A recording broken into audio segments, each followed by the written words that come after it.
Tidak ada seorang pun di dunia ini yang bisa membuat Anda gagal dan berhenti.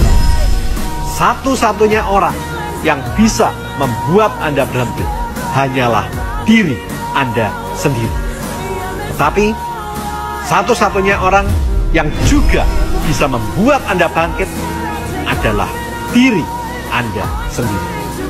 Satu-satunya orang yang bisa merubah nasib Anda adalah diri Anda sendiri. Hanya Tuhan dan Anda yang bisa menentukan masa depan Anda. Ayo, bangkit dan berjuang. Tidak ada gunanya Anda terus menyesal. Tidak ada gunanya Anda terus menangis. Tidak ada gunanya Anda terus meratap. Anda tidak bisa merubah masa lalu Anda, tapi Anda bisa merubah masa depan Anda. Gagal. Banyak orang boleh menyebutmu gagal. Bodoh, pengecut, tidak berguna. Tapi jangan pernah sebut dirimu sendiri seperti itu. Jika kau memberi kesan yang salah, itulah yang akan dipikirkan orang. Apa kau mengerti? Jika kau peduli pada sesuatu, maka berjuanglah.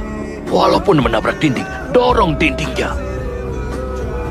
Ada yang harus kau tahu tentang kegagalan Tintin. Kau harus menjadi imajinatif, berkemauan keras. Cobalah hal yang mungkin tidak berhasil. Dan jangan biarkan siapapun menentukan batasanmu. Karena latar belakangmu, batasannya hanyalah jiwamu. Mimpi lu gak bisa mati.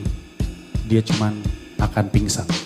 Sekeras-kerasnya lu pukul, sekeras-kerasnya lu hajar, dia hanya akan pingsan dan bangkit di usia kita tua dalam bentuk penyesalan. Seperti yang selalu dikatakan ayahku, tidak ada mimpi yang terlalu besar dan tidak ada pemimpi yang terlalu kecil. Kesempatan tidak datang dua kali, tapi kesempatan akan datang pada siapapun yang tidak pernah berhenti mencoba.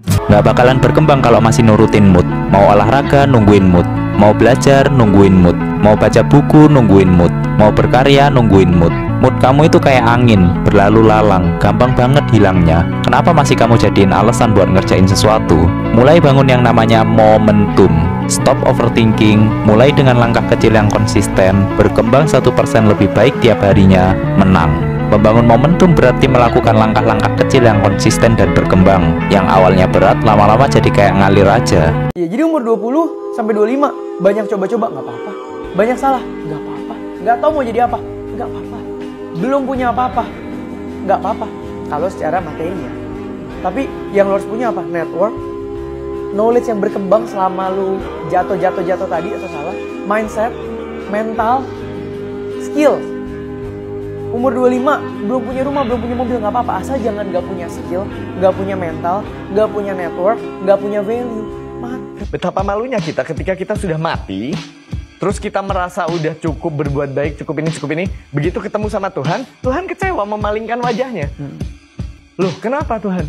Loh, kamu aku kasih potensi sebesar itu, kamu sia-siakan dengan kemalasan. Lalu kamu mengatasnamakan aku untuk menutupi kemalasanmu dengan kamu bilang buat apa mengejar dunia. Makanya aku buat konten waktu itu. Orang yang melindungi dirinya atas dasar kemalasan dan ketidakmampuannya dia menghadapi kehidupan ya. Lalu dia bilang, buat apa mengejar dunia, lebih baik mengejar akhirat, adalah filosofi pecundang. Kalau lu beneran serius mau ngubah hidup lu bakal cari caranya. Kalau lu kagak serius, lu bakal cari alasan.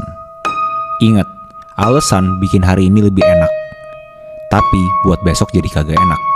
Sedangkan disiplin bikin hari ini gak enak, tapi buat besok jadi enak. Kayaknya walaupun mustahil, lebih baik mencoba dan gagal daripada diam dan gak melakukan apa-apa. Seburuk apapun hidup lo dan posisi lo saat ini, menurut gua setidaknya lo masih hidup, dan selama lo masih hidup lo masih punya kesempatan untuk memperbaiki.